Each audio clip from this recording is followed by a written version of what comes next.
Hello guys, and welcome to the new episode. I would like to remind you that if you have any suggestions regarding the quality or improvements in the video, please let me know in the comments, and if you don't like the playback speed, you can adjust it from the video settings.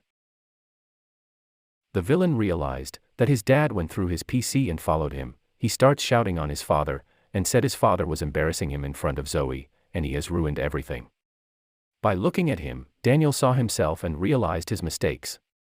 The villain tells them how everyone rejected him, disrespected him, discriminated against him and judged him by his looks. Vasco replies that he doesn't understand all this, but a man should take responsibility for his actions, and he should not blame others. Vasco asked him has he ever tried to improve and change his situation. Daniel was amazed watching this.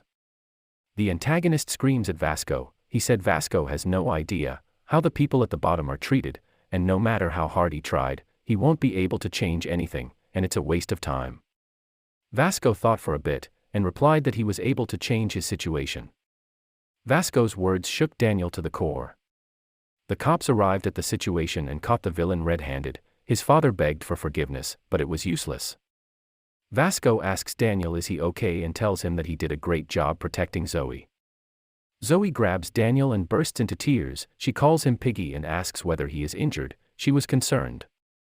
Meanwhile at the convenience store, Daniel placed a notice which says, "I went to the restroom." Daniel remembers it, and immediately returns back to the store. Daniel was thinking about what Vasco said last night about self-improvement. Zoe comes and greets Daniel. She had to quit streaming and gave all the money to Gangnam landlord's father. She asks the tall Daniel about his chubby friend and immediately she has second thoughts, and thinks why is she asking this from Daniel. Yui comes with her bruised face and everyone is wondering what happened. She approaches Daniel, who is confused and doesn't know what he should say. Zach thinks she's still flirting, but the plot twist happens, and she gives a handkerchief to Zach. Zach is shocked and surprised at the same time. Yui thanks him for what he did for her yesterday and tells him that she broke up with Young. Zach panicked, because Mira was watching them, and tries to remind Yui that she has to keep all this a secret. Yui was returning from school and was thinking about Zach. She realizes that Zach likes Mira and she has no chance with him. Someone calls out her name. Gunn was there to discuss a business opportunity, and he tells her that she doesn't need to be scared. Duke was getting more and more views and his haters started to like him. I hope this happens to me as well. Zach and Mira were returning from school, and Zach tries to convince her that there is nothing going on between him and Yui. Mira gives him a cold reply, and said why does he even bothers to give an explanation, there's nothing between her and Zach. Young, who was still wearing those track pants, came and says that he has to wait a lot for Zach. Mira realized that Zach had fought again and decides to leave. Young brought his boys with him to beat Zach. They all started mocking Zach but the bald one went too far, and asked Zach, why did he send the girl, since he didn't want it to be embarrassed in front of her. All of them started laughing at Zach. They asked Zach to show his face, which he does, and they were frightened after seeing that. They realized that they made a mistake, but it was too late. Zach said that because of them Mira left, and now he doesn't need to hold back. He launched a flurry of punches, and knocked out every single one of them. The next day, at school Zach asks Namsu to get limited edition Jordans, even though he was asking politely. Namsu's perspective was different. He thought Zach was threatening and commanding him to get the shoes, or else he'll beat the shit out of him. Namsu was searching for the shoes but couldn't find them, since all of them carried a big premium, because DG wore them. He had no options but to beg the sellers. One after the other he got many rejections. Some of them directly said no, some of them told him to get lost, but one of them was ready to sell them for $300. He decides that he should meet in person and do the deal. Last time he bought a camera and they gave him a brick, and it was Zach's money so he can't lose it. The seller wanted to talk in Messenger, instead of texting. Namsu wonders whether he was trying to save the texting fee. He checks out the seller's profile and realized it was a cute girl. He gets too excited. They talked. Initially she was not ready to meet up, but later she agreed. Namsu is excited and thanks Zach for this. The next day, he tells Zach that he doesn't need to come with him, and he can do the deal by himself. Zach thinks something's fishy, but lets it slide this time. Namsu arrived at the location. He used inserts and shoulder pads to improve his appearance. He thinks he's a soldier heading to battlefield. He feels like he's Iron Man. He's confident and he thinks everyone's watching him. The girl arrives. He thinks she's attractive and wants to check the product. He asks her whether they should go to a cafe. Suddenly two guys bumped into him. They told him to act normal and go with them, and if he did not, they would beat him. Namsu realized that it was all a scam from the start. They brought him to an alley and took away all his money. One of them mocks him and asks whether he wants to go to a cafe.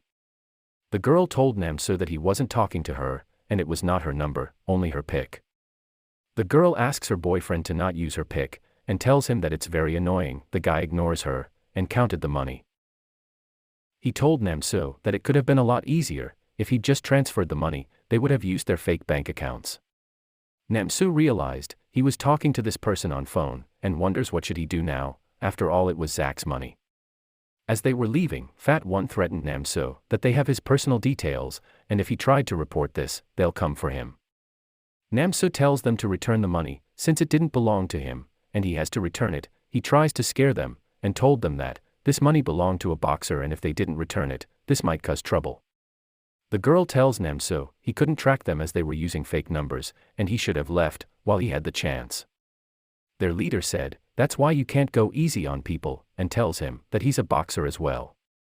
The next day at the school, Namsu arrives with bruises. Daniel and Zach are shocked watching this. He told Zach what happened. He was thinking that he has to pay the money back, and he'll get hit again. But Zach didn't hit him, rather he was concerned about his injuries. He told him that he should have gone with him. Namsu is touched hearing all this. Suddenly Yui comes and asks about the situation. Namsu told her what happened. She asked him whether he still has their contact details. He showed her the profile. Namsu told her it was a girl, but a bunch of guys showed up with her. This is not what he told Zach, but now Zach knows the complete truth. Yui tells them that they are going to use that phone number until they are reported. She found their number and told Zach he could pretend to be a buyer, and in this way he could meet in person. She also told Zach he must change his profile pic. If they think they're talking to a weakling like Namsu, they will come. She took a pic of Jiho cause she thinks he's a weakling. Jiho's not sure what's happening, but he felt very uncomfortable. Zach contacted them and they replied they wanted to meet at John's station, and if Zach came they would give him a discount.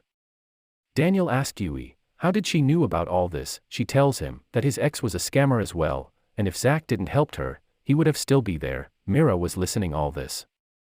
The scammers had a new target, but the target looked different in the picture, and they didn't expected a body like that, and friends too. One of the friend of the victim tells him that he might have been tricked. The other makes fun of him and says it was a waste to use hair wax to meet a pretty girl. The victim tells the scammers that they're bad guys and they messed with the wrong person.